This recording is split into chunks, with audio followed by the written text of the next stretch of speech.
সারা সারা দিন চলতে থাকে ওই নদীর পথ ধরে, দেখে একটি গাছের ডালে ঝুলে নদীর ওপারে। সেই গাছের মালিক ভাবে তখন, সেই গাছের মালিক আছে কোথায় খোঁজে তাহারে। সে চাইতে ক্ষমা গেল তখন সেই মালিকের দ্বারে, বলবে না হুকুমে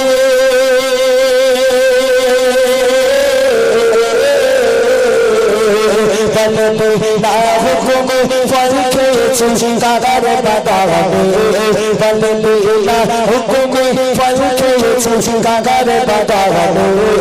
আল্লাহ বলে আল্লাহ বলে আবু সালে মুসা চাই কাগার সন্ধানে। আল্লাহ বলে আবু সালে মুসা চাই কাগার সন্ধানে। দেখা যায় সব বয়ে যায় এক আপেল ফেসে যায়। আল্লাহ বলে আবু সালে মুসা সেই আপেল খেয়ে নেয়। একটা বাগান দেখতে পেল যে নদীর পাশে একটা বিশাল আপেল বাগান। চলুন এবার ওই আপেল বাগান দেখে এখন আল্লাহর ওলি আপেল বাগানে ঢুকে গেল।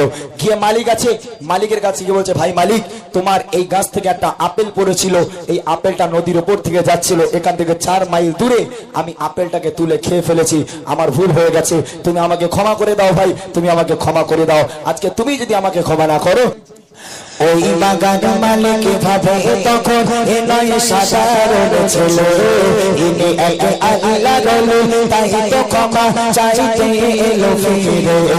বলে করতে পারে ক্ষমা তোমায় যদি খাও কথা মরে, আমার মেয়েকে তোমায় বাবা করতে হবে বিয়ে।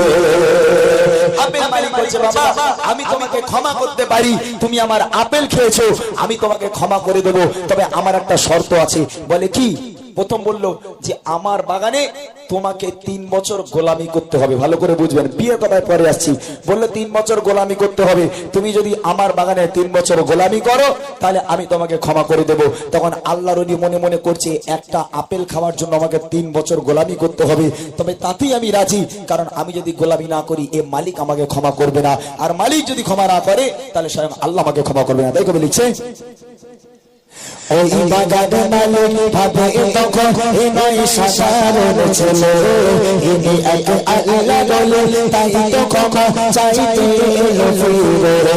ওই বাগান মালিক ভাবে তখন এ নয় সাধারণ ছেলে, ইনি এক আল্লাহর